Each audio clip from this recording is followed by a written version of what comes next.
नमस्कार, मी वैशाली मधुर भोज रेसिपीमध्ये तुमचं मनपूर्वक स्वागत। आज मी तुम्हाला मंचुरियन पकोडा कसा बनवायचा ते सांगणार आहे। बऱ्याचदा मंचुरियन पकोडा तुम्ही बनवत असताल पण काही जणांचे खूप असे नरम पडले जातात, पण इथे तसं न बनवता अगदी साध्या सोप्या पद्धतीने ही रेसिपी करून दाखवणार आहे। तुम्हाला बघितल्यावर नक्कीच कळून जाईल। तर चला मग छानशा रेसिपीला सुरुवात करूया। तर इथे मी हे पाव किलो कोबी घेतलेला आहे। कोबीला मी असं बारीक किसून घेतलेला आहे। तर कोबी खिसत असताना आपल्याला ह्या मोठ्या किसणीवरच खिसून घ्यायचा आहे। तर या बारीक किसणीवर खिसायचा नाही, तर मोठ्या किसणीवर खिसला की तो असा छान खिसला जातो। जर तुम्हाला किसणीवर जर खिसायचा नसेल तर तुम्ही असं चाकूने याला बारीक चिरून घेतलं तरीही चालतं। आता या कोबीमधलं जेवढं पाणी आहे ते आपल्याला पिळून घ्यायचं आहे। हे बघा किती या कोबीला पाणी सुटतंय। आता हे पिळून घेतलेला कोबी आहे ते आपण एका पातेल्यामध्ये टाकून घ्यायचं आहे। तर या कोबीमधलं पाणी काढून घेणं गरजेचं आहे। ज्यावेळेस आपण यामध्ये पीठ टाकतो ते असं खूप पातळ होणार नाही। हे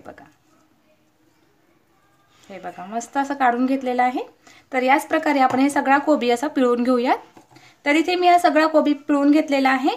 तर हे पिळून घेतल्यानंतर याचं एवढं जे पाणी निघलेलं आहे तुम्ही पाहू शकता। आता याला बाजूला ठेवूया। आणि कोबी देखील आपला चांगला असा मोकळा झालेला आहे। अजिबात त्यामध्ये पाण्याचा कण देखील राहिलेला नाहीये। आता यामध्ये मी अर्धा चमचा आलं लसणाची पेस्ट घालतेय। तर ही आलं लसणाची पेस्ट मी आबडधोबड अशी वाटून घेतलेली आहे। हे बघा खूप जास्त अशी बारीक करायची नाही, आबडधोबड वाटून घेतली की छान अशी चव येते त्याला। अर्धा चमचा लाल तिखट तुमच्या आवडीप्रमाणे कमी जास्त घालायचं आहे। पाव चमचा आपण काळी मिरी घालायचा आहे। पाव वाटी मी इथे पातीचा कांदा घेतलेला आहे। तर हे पांढरा कांदा आहे ना तो घ्यायचा आपल्याला, ते पण याच्यामध्ये टाकून घ्यायचा आपल्याला। आता यामध्ये मी अर्धा चमचा सोया सॉस घालतेय। 1 चमचा रेड चिली सॉस घालायचा आहे। अर्धा चमचा शेजवान चटणी घालायची आपण, त्यानेही खूप छान अशी टेस्ट लागते। आता यामध्ये मी चवीनुसार मीठ घालायचे। तर मी शक्यतो थोडंच घालायचं, कारण की आपण यामध्ये शेजवान चटणी आणि रेड चिली सॉस घातलेला आहे, त्यामध्ये देखील मीठ असतं, त्यामुळे शक्यतो थोडंच घालायचं आहे। आता हे व्यवस्थित हे मिक्स करून घेऊया आपण। आता हे व्यवस्थित मिक्स करून घेतलेलं आहे।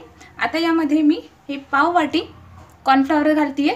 तर पीठ थोडंच करून घालायचं आहे, एकदाच नाही घालायचं आपल्याला।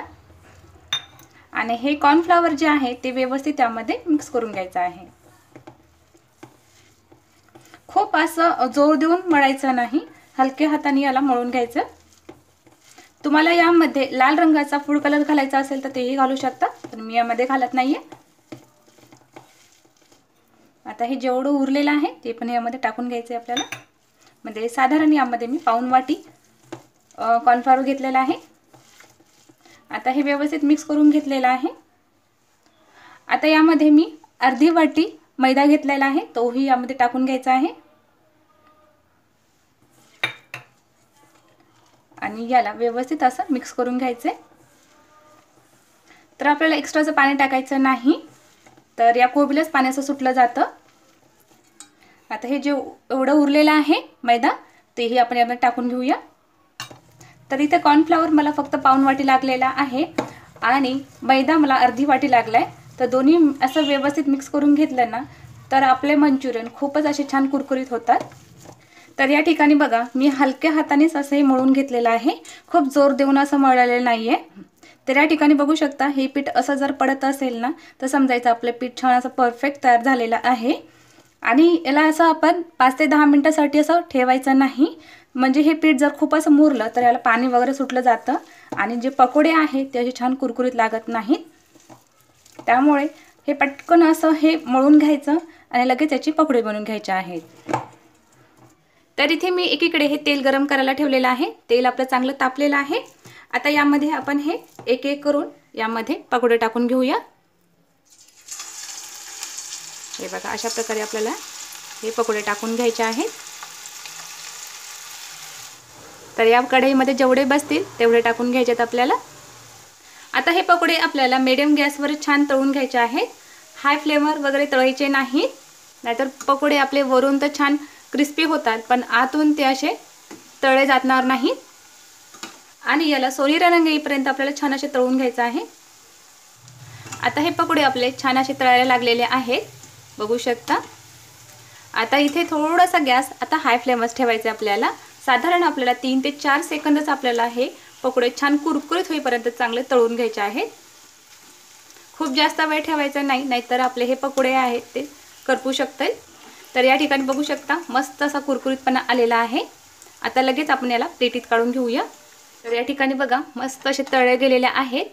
तर अशाच प्रकारे आपण बाकीचे पकोडे आपण यामध्ये तळून घेऊयात.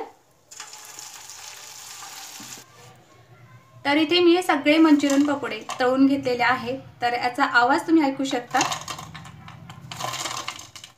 तर पहा मस्त असे कुरकुरीत आपले हे मंचुरियन पकोडे खूपच जबरदस्त असे तयार झालेले आहेत. आणि हे बघा तुम्हाला इथे तोडून दाखवते. बघा किती सुंदर असे कुरकुरीत झालेले आहेत. तर हे मंचुरियन पकोडे तुम्ही टोमॅटो सॉस सोबत खाऊ शकता किंवा असेही खाल्ले तरीही खूप छान असे जबरदस्त लागतात. तर कसे वाटले तुम्हाला हे कुरकुरीत मंचुरियन पकोडे? आवडले असतील तर लाईक करा, शेअर करा आणि सबस्क्राइब करायला विसरू नका.